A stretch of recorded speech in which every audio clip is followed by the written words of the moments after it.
I am so late to this story. This is not just a story, by the way. This is someone's actual real life, and it's such a horrible story. Such a horrible story, and so much so that I need to give you a warning for this story that I'm about to say to you because it's very graphic. Very graphic. I don't think I there are like exact details in the story in the article I'm about to read to you, but this has to be one of the saddest stories I have ever seen in a long time. This sounds like the makings of a lifetime story or a lifetime movie or a strange book, or like this does not seem like real life, but it is. But it really is. And while we might be having conversations about this, I want us to always be mindful of the fact that this is someone's life if and when we choose to have conversations surrounding this. So let me just share the article that I saw. It's from the BBC. It says woman describes horror of learning husband drugged her so others could R-word her. I'm not going to say the words because YouTube is like very serious on certain things. So I'm not saying the word. But this husband drugged her so other people could R-word her. This is her husband that she stood before God and man, family and friends, vowed the rest of her life to, and this is what was happening to her. It says a French woman who was R-worded by unknown men for over 10 years after being drugged to sleep by her husband told a court of her horror at learning how she had been abused. 10 years. And this is a French name, so I might butcher it a little. Her name is Giselle Pellicot, I think. Giselle Pellicot, who is 72, was giving evidence on day 3 of the trial in Avignon, southeast France, of 51 men, including her husband of 50 years, Dominique, are all accused of R word. Documents before court indicate that Dominique Pellicot, 71, admitted to police that he got satisfaction from watching other men having intimate relations with his unconscious wife. Oh my god. How can you be with somebody for 50 years and not know who they are? And not have a clue who they are. Let's see. I want to know how she found out. It says many defendants in the case contest the R-word charge against them, claiming that they thought they were taking part in a consensual, intimate game. She's always asleep. If it's so consensual, you've never heard her say, I enjoy this and we're doing this together. She's always drugged out of her mind. So what is so... Why are we trying? Okay, you're going to try to survive, but do you think people are like idiots, like our brains are on like autopilot? Like, there is no way you could say that you thought this was a consensual, intimate game when the woman is always knocked out. How do you know it's consensual if you're not hearing her say, I am consenting to this? Okay. But Giselle Pellicot told the court that she was never complicit in the intimate acts and had never pretended to be asleep. This is a case that has shocked France, all the more so because the trial is being held in public, as it should. And I love the fact that she was brave enough. This takes bravery, This has to be like one of the most unselfish things you could do, because when things like this happen, you just want to hide. I think that most people would not want to be like on display for people to see all their hurt and all their pain. But she, I think it's in an effort to help other women, has decided to share her story publicly. Giselle waived her right to anonymity to shift the shame back onto the accused. Her legal team has previously said that part. because she didn't do anything to be ashamed of, but they did it. And so far, I'm not seeing any shame in her husband. He said he enjoyed doing what he did. Is there any remorse? What are we doing? Taking the stand on Thursday, she said she was speaking for every woman who's been drugged without knowing it so that no woman has to suffer. She recalled the moment in 2020 November when she was asked by police to attend an interview alongside her husband. He had recently been caught taking underskirt photographs of women at a supermarket. This man is a creep. This man is a creep in every single way that you can imagine. So after doing all of that to your wife for the past 20 years, you still had to go out and do creepy things like on the outside. Like, you're never satisfied. You're just a creep. And Giselle told the court she believed the meeting with the police was a formality relating to that incident. Okay, so you were aware, and okay, I don't know what decision because I don't want to be with you. If you're a pervert, I don't want to be with you because that's just one step. And what would you be doing next? Like, if you can go so far, what else would you be doing? I'm afraid of you now. The police officer asked me about my intimate life, she told the court. I told him I had never practiced partner swapping or threesomes. I said I was a one-man woman.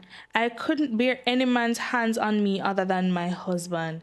So she had certain values that she respected, and he knew that. And because he had his creepy double life, and he knew she wouldn't agree to it, he decided to do it in this way. But after an hour, the officer said, I'm going to show you some things which you will not find pleasant. He opened a folder and showed me a photograph. I did not recognize either the man or the woman asleep on the bed. The officer asked, Madame, is this your bed and bedside table? It was hard to recognize myself dressed up in a way that was unfamiliar. Then he showed me a second photo and a third. A third. Oh my gosh. The emotions. I cannot even imagine the type of emotions that are going through this woman's body right now. I asked him to stop. It was unbearable. Was inert in my bed and a man was R-wording me. My world fell apart. Giselle said that up until then, their marriage had been generally happy, and she and her husband had overcome a number of financial and health related difficulties. She said she had forgiven the upskirting after he promised her that it had been a one-off incident. I'm at a loss for words. I mean, after 50 years, it's hard for you to just say I'm done with somebody, but upskirting, like, I could never look at you the same again. Like, I'm not looking at you like my husband. You're a creep. I don't want to be seen with you. I cannot be married to the man who looks up women's skirts. All that we had built together had gone. Our 3 children, 7 grandchildren. We used to be an ideal couple. I just wanted to disappear, but I had to tell my children their father was under arrest. Oh my gosh, I didn't even think of her having to break the news to their children that this is what was happening to her. This was what was happening in her relationship that seemed so perfect. This is the type of love story that dreams are made of. Like, they have overcome so many things. She was no doubt the upstanding wife beside him, and he seemed to be like the great husband beside her. And all the while, this man was her worst enemy. I asked my son-in-law to stay next to my daughter when I told her that her father had R-worded me and had me R-worded by others. She let out a howl whose sound is still etched in my mind. In the coming days, the court will hear more evidence from the investigation about how Dominic allegedly contacted men via intimate chat websites and invited them to his suburban home in Mazan, a town southeast of Avignon. So these were randoms. These were randoms. Okay, so now it probably makes sense as to why they didn't know that this was not a consensual situation. Police claim the men were given strict instructions. They had to park at some distance from the house so as to not attract attention and to wait for up to an hour so that the sleeping drugs which he had given Giselle could take effect. Okay, so if you're given these instructions, even if it's something consensual, she can say hi to you if she's consenting to it before. Like, why do you have to wait until the drugs kick in before you can look at her? Like, if it's something that they're planning together, before the drugs kick in, I think she'd be okay with seeing you and saying like, oh, or did you think that was part of the lore? I don't. They further claim that once in the home, the men were told to undress in the kitchen and then to warm their hands with hot water or on a radiator. Tobacco and perfume were not allowed in case they awoke Giselle, and condoms were not required. Oh my God. This man is her worst enemy. This man is her worst enemy. This is not just like a king. This man hated her. There's no way he loved her. There cannot be any way that this man loved her. No money changed hands. According to the investigation, Dominique watched and filmed proceedings, eventually creating a hard drive file with some 4,000 photos and videos on it. 4,000. It was a result of the upskirting episode that police found the files on his computer. Police say they have evidence of around 200 R-wordings carried out between 2011 and 2020. 10 years or 9 years. Initially at their home outside Paris, mainly in Mazan, where they moved in 2013. Investigators alleged that just over half the R words were carried out by her husband. Most of the other men lived only a few kilometers away. Asked Thursday by the judge if she knew of the accused, Giselle said she only oh, sorry. Asked Thursday by the judge if she knew any of the accused, Giselle said she recognized only one. He was our neighbor. He came over to check our bikes. I used to see him at the bakery. He was always polite. I had no idea he was coming to R-word me. And this is where the argument of not knowing that this was not consensual is through the door. It's through the door, especially if he was one of the persons who said that, like this neighbor. If you guys are having a kinky game, you never mention it. You've never mentioned it. Like for the whole time that you've known her, you've never thought. Remember the other night was so great. Like you've never thought to say that at all to her. You were hiding it. You were conscious about hiding it from her because you knew that it was not consensual. You guys are evil, and not just the husband. Every man that took part in this, knowing that that woman was drugged, is an evil person. Is an evil person. Why would you want to engage intimately with a person who is not awake or in their right mind? Giselle was then reminded by the judge that in order to respect the presumption of innocence, it had been agreed in court not to use the word R-word, but intimate scene.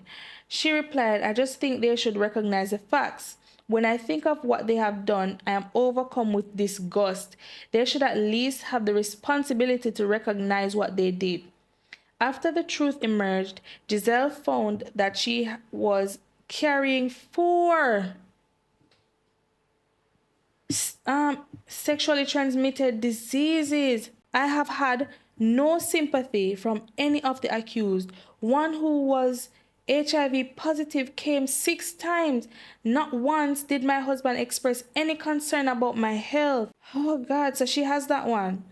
She is now in the process of divorcing, is the least of his worries right now. The least of your worries is this divorce.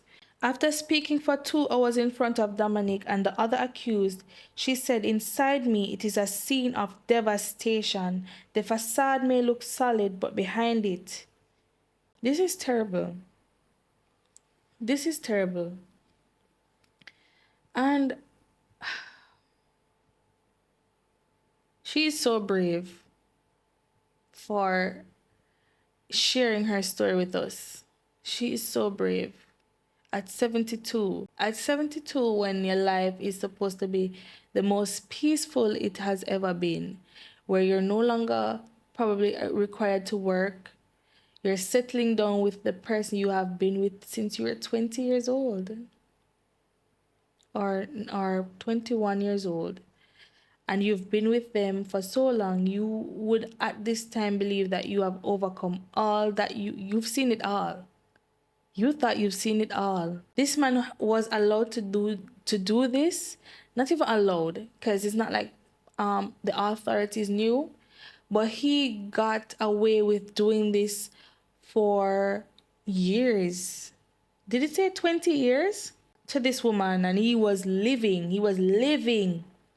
Who knows how long this woman has had those diseases inside her body. She might be feeling, some symptoms, but she would never think that it's that, because she's been with her husband for 50 years and has been faithful for 50 years. And in this time when you think that you're winding down life and you're settling and you're in your peaceful mode, this is the news that you get. Not only is your husband so perverted that he's looking up the skirts of random women, but he's allowing people to abuse you, and has been doing so for years.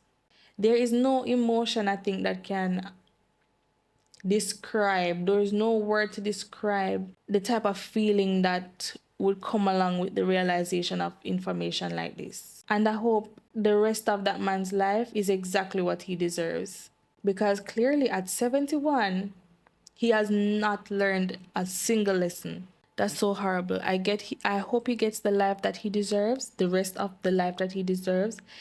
And I hope that she is able to find some level of peace, at least some level of peace after learning this information. This is so sad. And I want to say, this has happened to somebody. It's a devastating story, but I want us to still remember that real love exists. There are people that can be trusted, because this might like dampen or discourage somebody in a way that she may not intend it to. It's just that we need to like probably, and you can't even approach love in a guarded way, because that's, if you're guarded, you can't love properly. But like, everybody is not like that. There is still hope for love. I don't know if there were signs before. I can't say, because she didn't speak about like life before. But like, if you see things that are not in line or are a little strange, don't take it for granted that it's just in your mind. Like, really think about it and listen to what your heart is saying to you and follow it. Love does exist. But the sad reality is that evil exists as well. And sometimes it feels like the evil is more than the good. But I don't think that's the case. That might not be the case. I don't know. This video is a lot. If you couldn't make it through the whole video, I totally understand. Sending prayers to Giselle and wishing her all the best, her and her family all the best, and sending comfort to her right now. I'm sure she needs all the support that she can get at this time.